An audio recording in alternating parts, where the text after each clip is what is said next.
Leader atau pemimpin adalah orang-orang atau sosok yang dapat menginspirasi timnya untuk bekerja sama mencapai satu tujuan yang ditetapkan. Tanpa adanya pemimpin, pergerakan sebuah organisasi tidak akan memiliki arah dan tujuan yang jelas. Sebagai seorang wakil Presiden Republik Indonesia yang dilantik sejak 20 Oktober 2019, Kiai Haji Ma'ruf Amin telah banyak kiprah luar biasa beliau yang sering kita dengar. Di bidang politik, sosoknya bukanlah sosok yang baru. Ia pernah menjadi anggota DPR di tahun 1971 hingga 1977 dan menjadi anggota MPR di tahun 1997 sampai dengan 2004. Ia juga 2 kali dipercaya sebagai anggota Dewan Pertimbangan Presiden. Di sisi lain, beliau juga menguasai banyak hal, khususnya di bidang agama dan ekonomi. Lantas bagaimana sosok Wakil Presiden Kiai Haji Ma'ruf Amin dalam menjalani kehidupannya sehari-hari? Dan bagaimana sosoknya dalam melihat pengelolaan keuangan negara di Indonesia? Saksikan perbincangan Wakil Ketua BPK Agus Joko Pramono bersama dengan Wakil Presiden Kiai Haji Ma'ruf Amin dalam program Leader to Leader Talk. Bismillahirrahmanirrahim. Assalamualaikum warahmatullahi wabarakatuh. Assalamualaikum warahmatullahi wabarakatuh. Pertama-tama, Pres Badan Pemeriksa Keuangan mengucapkan terima kasih yang sebesar-besarnya kepada Pak Wakil Presiden Republik Indonesia, Bapak Kiai Haji Ma'ruf Amin, atas kesediaan Pak Wapres untuk berpartisipasi dalam acara Leaders to Leaders Talk yang digagas oleh Badan Pemeriksa Keuangan. Teriring salam hormat dari seluruh pimpinan Badan Pemeriksa Keuangan kepada Pak Wapres, disertai dengan doa semoga Pak Wapres dan keluarga selalu sehat dan dilindungi Allah Subhanahu wa taala. Amin. Insyaallah amin. Kami semua melihat sosok Pak Wapres Kiai Haji Ma'ruf Amin adalah guru kita bersama dalam mendalami agama dan memahami fatwa-fatwa MUI selama ini. Lalu atas berkat rahmat Allah Subhanahu wa taala, sosok yang agamis ini menjelma menjadi Wakil Presiden Republik Indonesia. Nah, pertanyaannya adalah, Bapak sudah menjadi Wakil Presiden Indonesia selama 1 tahun ini, dan bagaimana suka dukanya Pak Wapres dalam menjalani kegiatan Wakil Presiden ini Pak Wapres? Iya. Pertama terima kasih atas kunjungan dari Bapak Wakil Ketua BPK, dan selama setahun ini semula saya memperkirakan bahwa pada tahun ini itu langkah-langkah pemerintah akan sangat cepat, karena ini kan periode keduanya Pak Jokowi. Iya. Jadi sudah tidak lagi Harus ada fase belajar. iya orientasi atau apa, Iya. jadi pasti langsung tancap gas begitu. Iya. Tapi ternyata tidak demikian Pak, karena sejak bulan Februari, Maret itu terjadi pandemi. Iya. Nah, oleh karena itu maka tentu karena pandemi ini punya dampak besar, baik menyangkut kesehatan maupun juga sosial bahkan ekonomi, akhirnya kemudian kita melakukan upaya-upaya yang disebut sebagai refocusing programnya. Jadi programnya fokusnya dialihkan, kemudian juga relokasi anggarannya direlokasi. Jadi ini kemudian mengubah ini saja itu merupakan satu dan juga membuat langkah-langkah yang sifatnya darurat, extraordinary.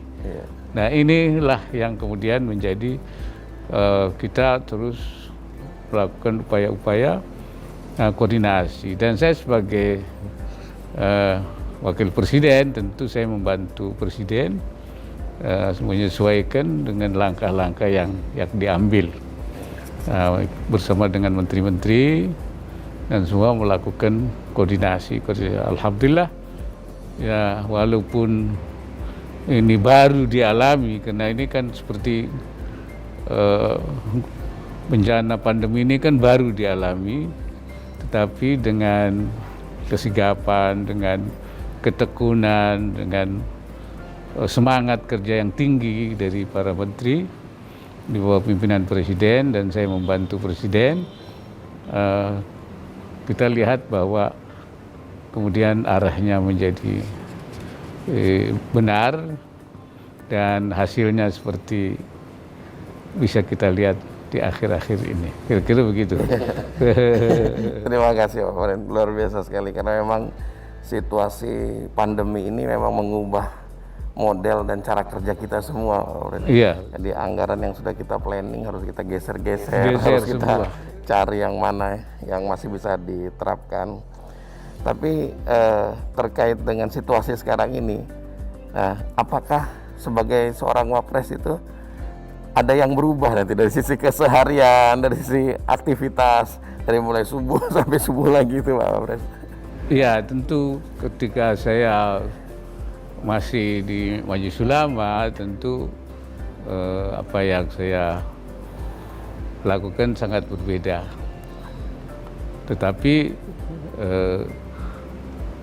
saya ingin tetap, tentu tidak bisa dipisahkan dengan kehidupan saya sebagai, ya, dianggap seorang ulama. Ya tentu kalau pagi setelah subuh kemudian kita menyempatkan olahraga, Pak. Olahraga pagi supaya menjaga kebugaran. Iya. Nah, itu kemudian olahraga itu ada sepeda statis. Kalau sebelum pandemi saya biasanya keluar ke GBK kemana, tapi setelah pandemi enggak, sepeda statis, kemudian jalan di sekitar sini, kemudian hidro di air. Iya, iya.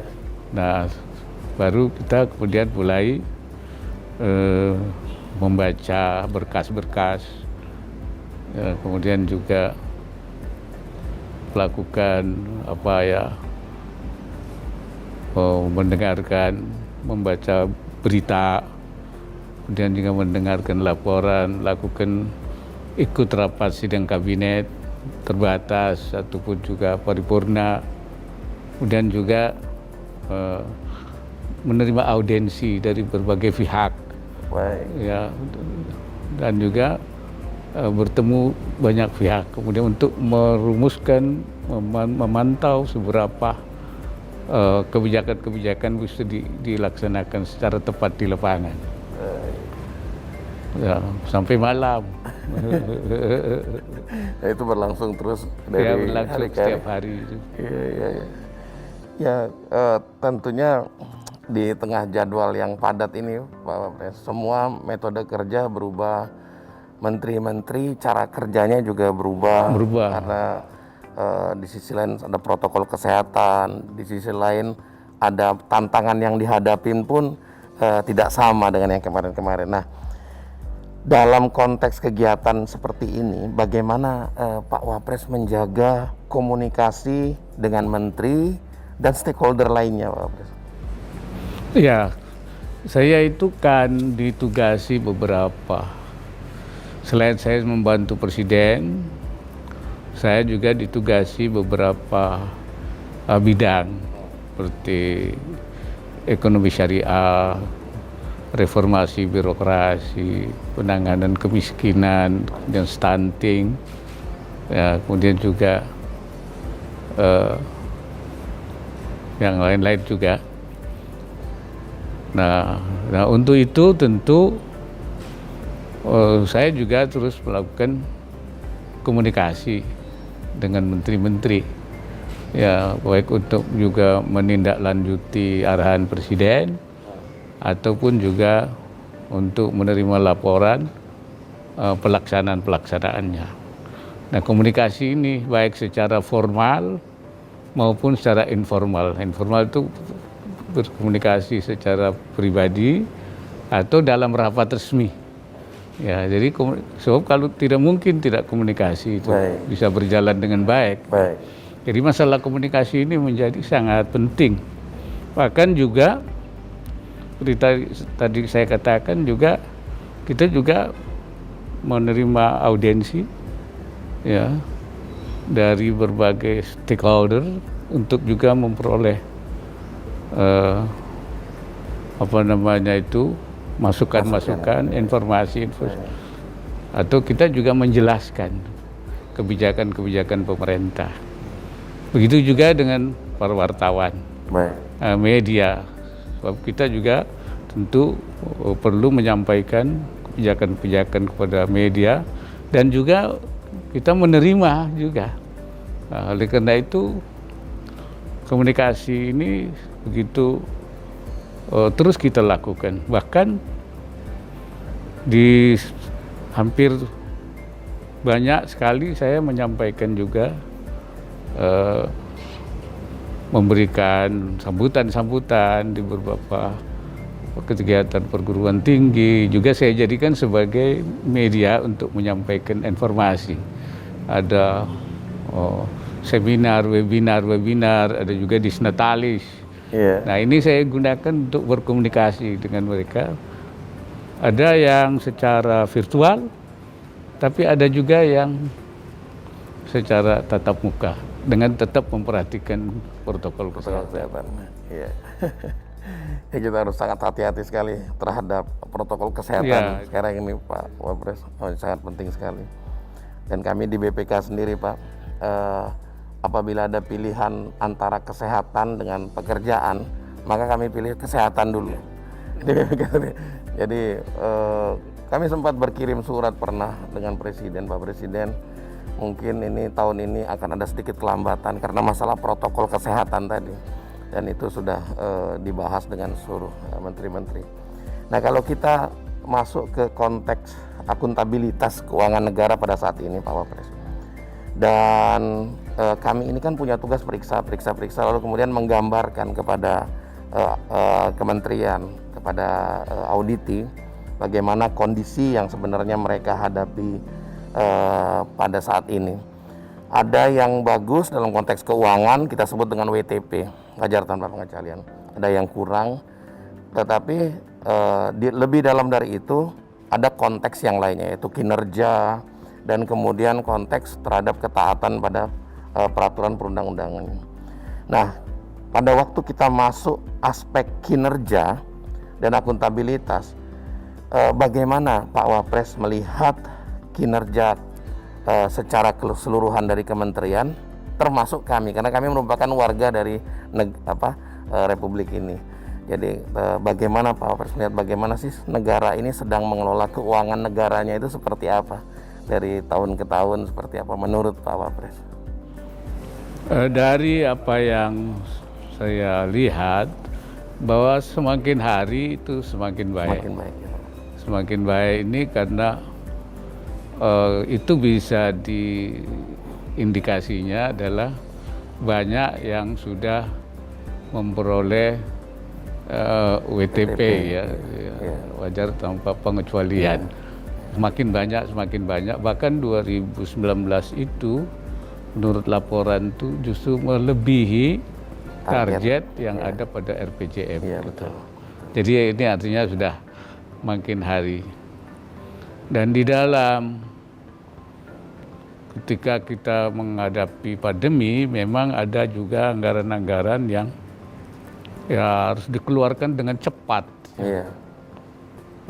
untuk bisa merespon.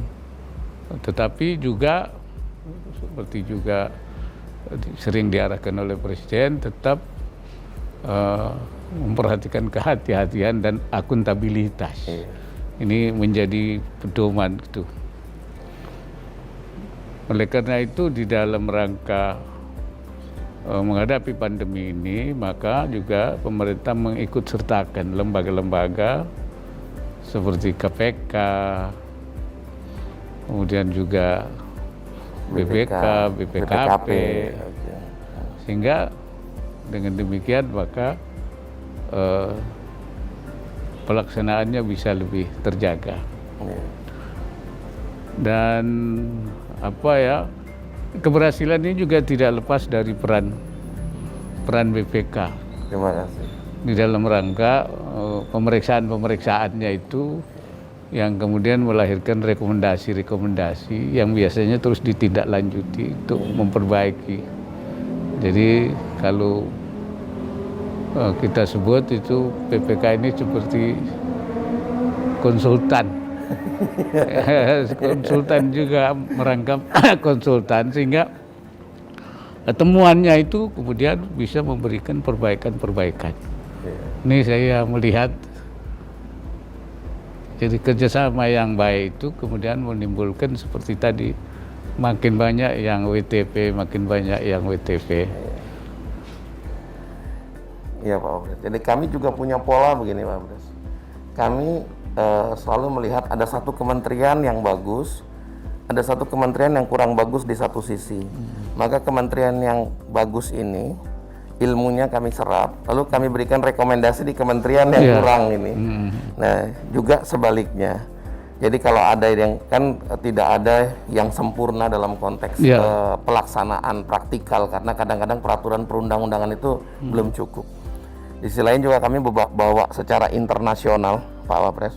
Jadi secara internasional kami apa-apa yang baik secara internasional, maka kami bawa ke dalam untuk rekomendasi.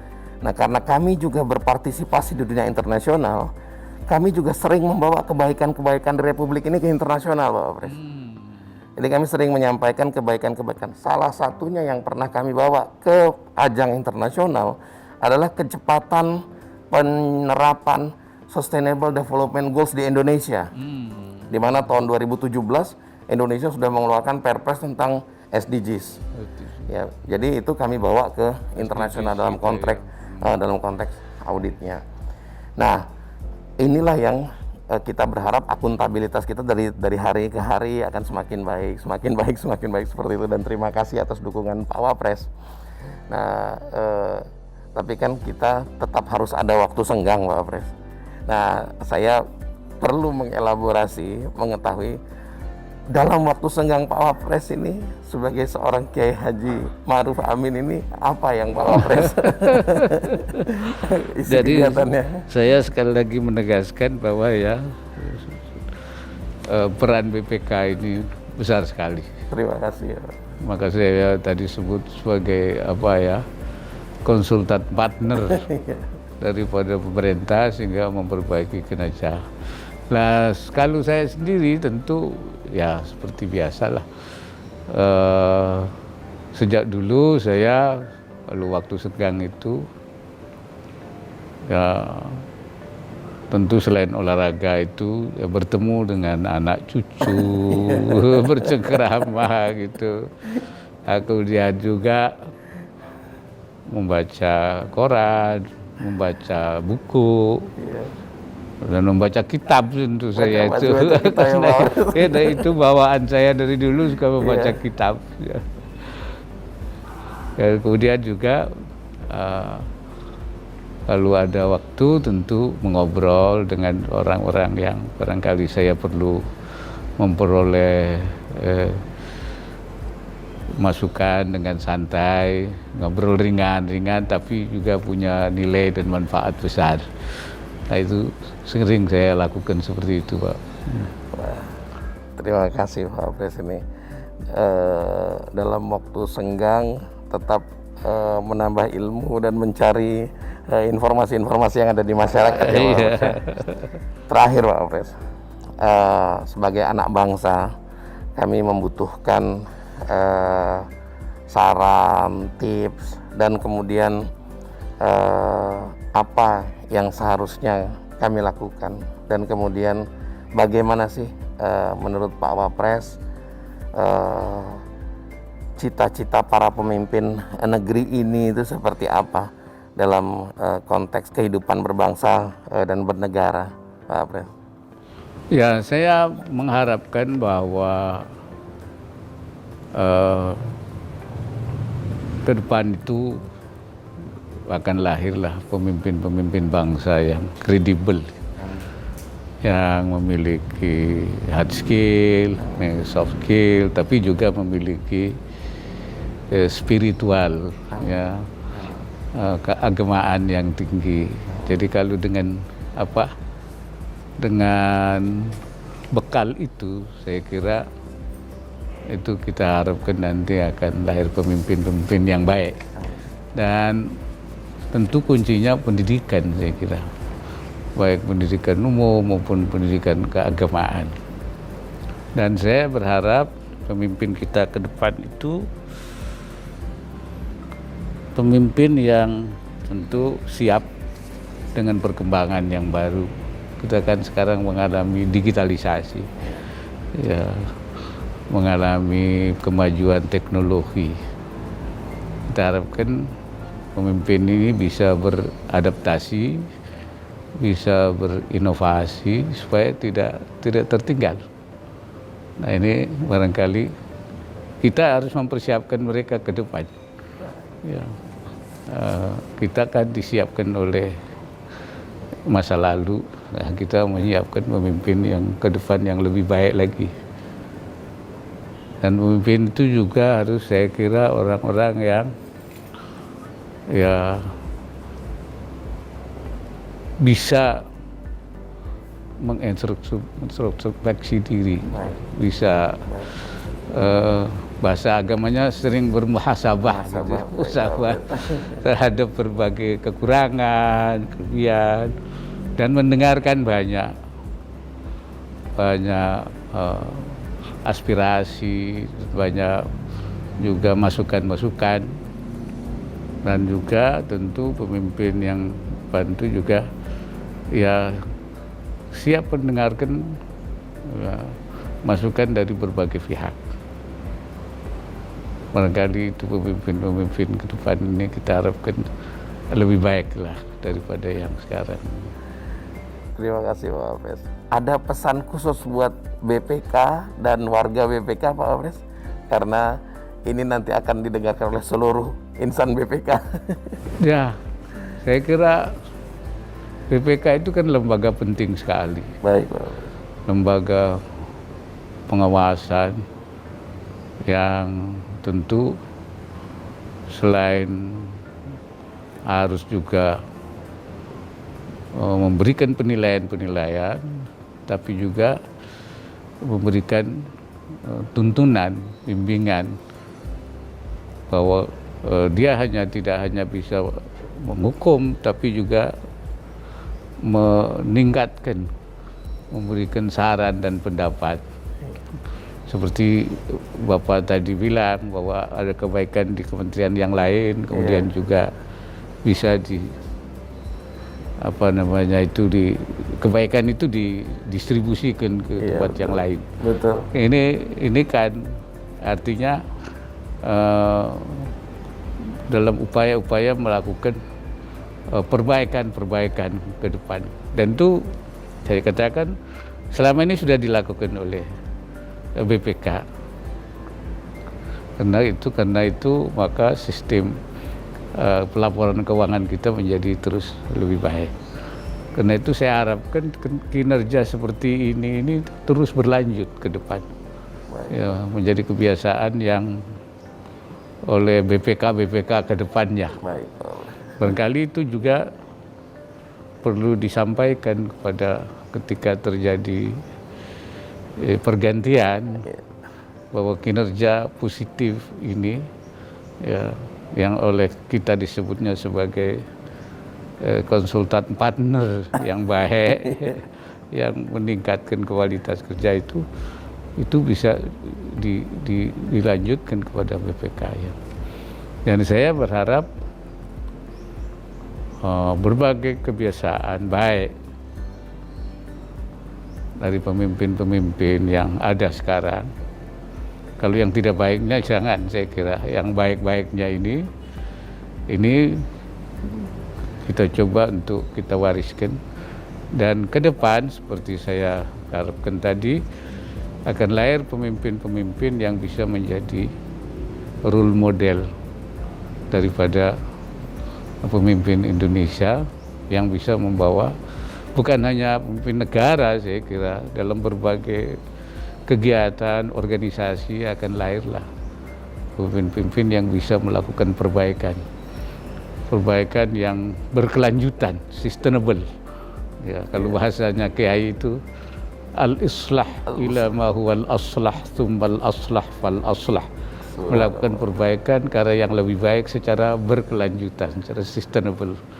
Jadi memang itu itu SDGs-nya itu sebenarnya itu yang harus kita kembangkan. Dan ini tergantung saya kira pemimpinnya mau apa tidak dan berani apa tidak. Juga saya kira ke depan seperti itu. Terima kasih Pak Wapres atas wejangan, atas tips, dan kemudian atas sharingnya terhadap yang dilakukan oleh Pak Wapres dan juga pemikiran Pak Wapres Kiai Haji Ma'ruf Amin. Dan ini akan menjadi bekal bagi kami semua di Badan Pemeriksa Keuangan, dan apabila ini didengar oleh seluruh rakyat Indonesia akan juga menjadi bekal bagi seluruh rakyat Indonesia. Terima kasih atas waktunya Pak Wapres. Semoga Pak Wapres tetap sehat selalu. Amin. Dan dalam lindungan Allah Subhanahu wa taala. Amin. Terima kasih. Assalamualaikum warahmatullahi wabarakatuh. Assalamualaikum warahmatullahi wabarakatuh. Terima kasih.